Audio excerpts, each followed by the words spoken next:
ते त्या गटाचा विषय अजिबात नाही। पंजाचा एबी फॉर्म घेऊन निवडून आलेले जे लोक आहेत ते सगळे पक्षाचे आणि आमचे। तुम्ही वरिष्ठांना याची तक्रार केली आहे का? वरिष्ठांनी दखल घेतली आहे? सुरुवात त्यांनी केली। सुरुवातीला सगळे नगरसेवक निवडून आल्यानंतर सगळे नगरसेवक माझ्या ऑफिसला आले, त्यांना हार घालून त्यांचे स्वागत करण्यात आले। स्वागत केल्यानंतर सगळ्यांनी स्वतःहून जवळपास 23 लोकांनी सर्टिफिकेट माझ्याकडून आणून दिल्यानंतर लोकांना रॅलीतून उचलून नेण्याचा प्रकार हा त्यांच्याकडून सुरू झाला आणि त्याच्यामुळे राहिलेले जे नगरसेवक आहेत ते कुठेतरी सेफ राहिले पाहिजे म्हणून मी माझ्या देखील नगरसेवकांना मग सोयीनुसार ठेवले। पण त्यांच्याकडे असलेले आणि माझ्याकडे असलेले सगळे नगरसेवक हे पक्षाचे आणि आमच्याच आहे। आपण पक्षाच्या हायकमांडला सांगितलंय का आणि पुढे त्यांच्याकडनं काय कारवाई अपेक्षित आहे? कोणी येणार आहे का? सगळ्यांनाच मी सांगितलं, सगळ्यांशीच मी बोलली की माझा मतदारसंघ इथला जो काही निर्णय असेल तो निर्णय मी घेईल। मी कोणाच्या मतदारसंघात ढवळाढवळ करत नाही, त्यांनी देखील माझ्या मतदारसंघात ढवळाढवळ करू नये। काल गटस्थापन करण्यासाठी देखील आम्ही या ठिकाणी आलो होतो, पण काल गॅजेट निघालं नाही, त्याच्यामुळे गटस्थापन होऊ शकलं नाही। पण 22 तारखेला आयुक्त मॅडमनी आम्हाला वेळ दिला आहे 11 वाजताचा। 22 तारखेला रीतसर सगळी प्रोसेस करून काँग्रेसचा गट फॉर्म आम्ही 22 तारखेला करणार। प्रदेशाध्यक्ष येणार आहेत का? काय बोलणं होणार आहे त्यांच्यासोबत? काल मला निरोप आला की प्रदेशाध्यक्षाचा देखील फोन मला होता। ते बोलले की ताई कुठलाही निर्णय घेऊ नका। खरं तर आज आम्ही जिल्हा काँग्रेस आणि शहर काँग्रेसचे सगळे पदाधिकारी मिळून आज नागपूरला आम्ही प्रेस कॉन्फरन्स या ठिकाणी ठेवली होती, पण त्यांनी सांगितलं की किमान आजच्या दिवस तुम्ही प्रेस कॉन्फरन्स घेऊ नका, वरिष्ठ नेते उद्या येणार आहे, त्यांच्याशी चर्चा करा आणि त्याच्यानंतर जो काही निर्णय घ्यायचा तो निर्णय आम्ही घेऊ। तुमचं काही विजय वडेट्टीवारांशी बोलणं थेट बोलणं झालेलं आहे का? किती नगरसेवक आता आहे? माझ्याकडे आता माझे 13 नगरसेवक, जनविकास सेनेचे 3 नगरसेवक, असे 16 नगरसेवक माझ्याकडे आहे। तुमचं काही थेट वडेट्टीवारांशी बोलणं झालं आहे का? नाही। काही फोनवर बोलणं झालं आहे? त्यांच्याशी काही संपर्क आला? त्यांच्याकडून काही कोणाच्या माध्यमातून निरोप आला? काही झालं? नाही, निरोप आला का ना त्यांचा फोन आला का मी कशाला बोलू? चंद्रपूरचे खासदार मी आहे। जे नगरसेवक ते घेऊन गेले त्यांनी त्या नगरसेवकांना माझ्याकडे आणून द्यावं। रीतसर जो काँग्रेसचा गट फॉर्म होता त्या गटात त्यांनी सामील व्हावं। सगळ्यांचं स्वागत आहे। मॅडम, या सगळ्या गोष्टींचा फायदा काँग्रेसचा एक गट आमच्या संपर्कामध्ये आहे। पक्षवाढीसाठी म्हणून आम्ही ही महापालिका लढवली। 12 नगरसेवकावरून 30 नगरसेवक निवडून आणले आणि ज्यांना पक्ष वाढवायचा असेल ते काँग्रेसच्या सोबत राहील, ज्यांना पक्ष विकून खायचा असेल ते काँग्रेसच्या विरोधात जाईल। पण माझी स्पष्ट भूमिका आहे, बहुमताच्या जेव्हा जवळ आपण पोचलो, महापौर हा 100% काँग्रेसचा होईल। यात जे काही घटक पक्ष आमच्यासोबत निवडणुका लढवले जरी नसेल, पण महायुती महाविकास आघाडी म्हणून लोकसभा असतील, विधानसभा आमच्यासोबत राहिले, त्या सगळ्या घटक पक्षांना सोबत घेऊन आम्ही 100% महापौर काँग्रेसचा बसवू आणि काँग्रेसमध्ये सत्ता। कोणत्या गटाचा महापौर बनावा याची आहे की काँग्रेसचा महापौर बनावा? लढाई ही गटातटाची नसून महापौर हा काँग्रेसचा होईल। निवडून आलेले सगळे लोक ही काँग्रेसचे असल्यामुळे हा त्याच्या गटाचा आणि तो त्याच्या गटाचा विषय अजिबात नाही। निवडून आलेले सगळे नगरसेवक हे माझे आहे। मॅडम, उभाठा म्हणजे आज संजय राऊतांनी म्हटलेलं आहे की उभाठाशिवाय तिथं महापौर बसवता येणार नाही। उभाठाने तुमच्याशी संपर्क साधलेला का? तुमचं काही माझं देखील बोलणं झालं। जे घटक पक्ष होते, मग वंचित असतील, उभाटा असतील, सगळ्यांशी मी बोलली आणि मला विश्वास आहे की ज्या पद्धतीनं आम्ही सगळ्या स्थानिक स्वराज्य संस्थेच्या निवडणुका लढवल्या ते पक्ष 100% आमच्यासोबत येईल आणि सत्ता स्थापनेत देखील ते भागीदार म्हणून आमच्यासोबत राहील आणि जो काही त्यांचा वाटा अपेक्षित आहे तो वाटा आम्ही 100% त्यांना देऊ। सुधीर मुनगंटीवारांनी म्हटलं होतं की आमच्या चंद्रपुरात महापौर बसणार नाही। नक्कीच महापौराचं बहुमत कोणाला नसल्यामुळे कोणाचा तरी सपोर्ट घेतल्याशिवाय महापौर त्या ठिकाणी बसू शकत नाही। BJP सोबत आम्ही जाऊ शकत नाही, सेनेसोबत आम्ही जाऊ शकत नाही, त्याच्यामुळे उरलं वंचित आणि शिवसेना, नक्की त्यांना सोबत घेऊनच आम्ही महापौर त्या ठिकाणी। सुधीर मुनगंटीवार यांनी म्हटलं की आम्ही काँग्रेसच्या काही नगरसेवकाच्या संपर्कात आहे। या सगळ्या भांडणामुळं कुठेतरी भाजपला फायदा होईल का? काय तुम्ही बघता सगळ्याची? कितीही काँग्रेसच्या नगरसेवकासोबत कोणी असलं, हे सुधीर भाऊने जरी बोलले असले तरी BJPचे नगरसेवक काँग्रेससोबत जाऊ शकत नाही, काँग्रेसचे नगरसेवक BJP सोबत जाऊ शकत नाही।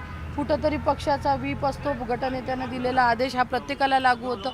एखाद्या पक्षाच्या सिम्बॉलवरती निवडून आलेला नगरसेवक जर का दुसऱ्या पक्षात गेला तर निलंबनाची कारवाई ही पक्ष अंतर्गत त्याच्यावरती होते। त्याच्यामुळे भाजपाचे नगरसेवक काँग्रेसला पाठिंबा देईल आणि काँग्रेसचे नगरसेवक भाजपाकडे जाईल हे असं कधीही होणार नाही। ही वारंवार ही काँग्रेसमधली म्हणजे जी खतखत आहे आपली जी बाहेर येते ही आता आरपारची लढाई म्हणता येईल। काँग्रेसमध्ये अंतर्गत कुठेतरी भूमिका घ्यावी लागेल। नक्कीच भूमिका का घ्यायची ते आमचं स्पष्ट आहे। कालच आमची जिल्हा काँग्रेस, शहर काँग्रेस आणि सगळ्या पदाधिकाऱ्यांची बैठक झाली आणि त्याच्या संदर्भातच आज आम्ही प्रेस कॉन्फरन्स आयोजित केली होती। पण मला सकाळी आज प्रांताध्यक्षाचा फोन आला की तुम्ही आजच्या दिवस वेट अँड वॉचची भूमिका घेऊन राहा, उद्या तुम्हाला जो निर्णय घ्यायचा आहे तो निर्णय घ्या। आमच्या बाबतीत आम्हाला जो अनुकूल आहे तो निकाल प्रदेशकडून आला तर ठीक आहे, नाहीतर जो काही निर्णय घ्यायचा आहे ते आमच्या सगळ्यांचा ठरवा. तर प्रतिभा धानोरकर यांनी आपली भूमिका स्पष्ट केलेली आहे. त्याच्यामुळे चंद्रपूरमध्ये माझ्याकडे 16 नगरसेवक आहेत, वडेट्टीवार त्यांच्या बाजूने कोणते नगरसेवक त्यांचे काँग्रेसचे घेऊन गेलेले आहेत हे माहीत नाही, त्यांनी त्यांचं बघावं. पण या सगळ्या याच्यात निर्णय मीच घेणार असं त्यांनी स्पष्टपणे म्हणलंय. मनपा निवडणुकीत अख्ख्या राज्यात पानिपत झालेल्या काँग्रेसला फक्त लातूर आणि चंद्रपूरच्या जनतेनं हात दिलाय. मात्र चंद्रपूरमधील गटबाजीच्या कित्त्यामुळे हातातोंडाशी आलेली सत्ता ही काँग्रेसला गमवावी लागण्याची शक्यता आहे. आणि त्याचं कारण म्हणजे काँग्रेसच्या खासदार प्रतिभा धानोरकर यांनी आपल्या गटाचे 12 नगरसेवक अज्ञात स्थळी पाठवले, तर विजय वडेट्टीवार यांनीही त्यांच्या गटाचे 15 नगरसेवक सुरक्षित ठिकाणी हलवलेत. नगरसेवक फुटू नये हे त्यामागचं कारण दिलं जात असलं तरी या दोन नेत्यांमधील गटबाजी या निमित्तानं चव्हाट्यावर आलेली आहे.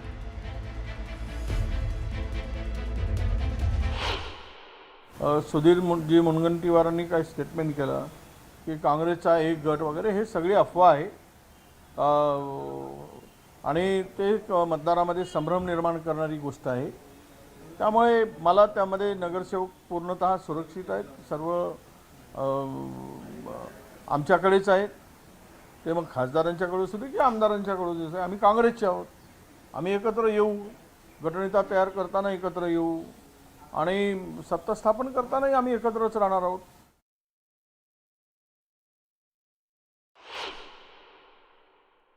आम्ही एकच आहोत. काँग्रेस पक्षाचे 27 नगरसेवक आहेत आणि 27ही एकत्र राहतील. व्यवस्थेसाठी आपण वेगळे जरी ठेवले असले तरी गटनेता एक होईल आणि काँग्रेसचा महापौर चंद्रपूर महानगरपालिकेमध्ये बसेल. एकीकडे चंद्रपूर काँग्रेसमध्ये गटबाजी उफाळून आली आहे, तर दुसरीकडे सत्ता स्थापनेसाठी धडपडणाऱ्या भाजपनं काँग्रेसच्या नगरसेवकांना गळाला लावण्याचा प्रयत्न सुरू केला. त्यामुळे चंद्रपुरात काँग्रेस सत्ता सोपान गाठणार की भाजप काँग्रेसच्या हाती आलेल्या सत्तेवर हात मारणार हे आगामी काळात स्पष्ट होईल. त्यामुळे आता चंद्रपुरात महापालिकेवरती सत्ता स्थापन तर म्हणजे काँग्रेसकडे संख्याबळ चांगल्या पद्धतीने आलेलं आहे. त्यांना इतरांचा आधार घेऊन खरं तर महापूर जो तो बसवता येऊ शकतो, सत्ता स्थापन करता येऊ शकते. पण गटबाजीला काँग्रेसमध्येच पेव फुटल्याचं आपण बघतोय. असू शकता संपर्कात, कारण काँग्रेसच्या काही नगरसेवकांशी आमचे नगरसेवक बोलत आहेत की विकासासाठी तुम्ही आमच्या बाजूने यावं, आणि काँग्रेसचे काही नगरसेवक तसा प्रतिसादही देत आहेत. त्यांना याची जाणीव आहे आणि म्हणून भारतीय जनता पार्टीच्या काही नगरसेवकांना काँग्रेसच्या नगरसेवकांशी संपर्क करण्याची जबाबदारी देण्यात आली. हो, संजय राऊत यांनी म्हटले की चंद्रपूरमध्ये उबाठाच्या नगरसेवकाशिवाय महापौर बसणार नाही.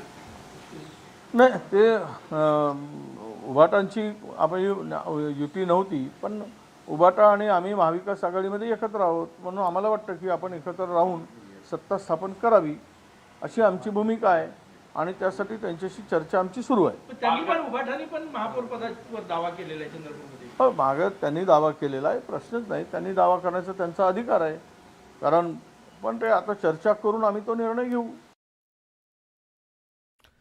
चंद्रपूर मनपात एकूण 66 जागा आहेत आणि सत्ता स्थापनेसाठी 34 या बहुमताच्या आकड्याची गरज आहे. मॅजिक फिगर 34ची आहे. सद्यस्थितीत कोणाकडेही स्पष्ट बहुमत नाही आहे. काँग्रेस आघाडीत एकूण जर आपण लक्षात घेतलं, काँग्रेसकडे 27 जागा आहे. काँग्रेस समर्थित जनविकास सेना यांच्याकडे 3 नगरसेवक आहेत. एकूण 30 नगरसेवकांचं संख्याबळ काँग्रेस आघाडीकडे आहे.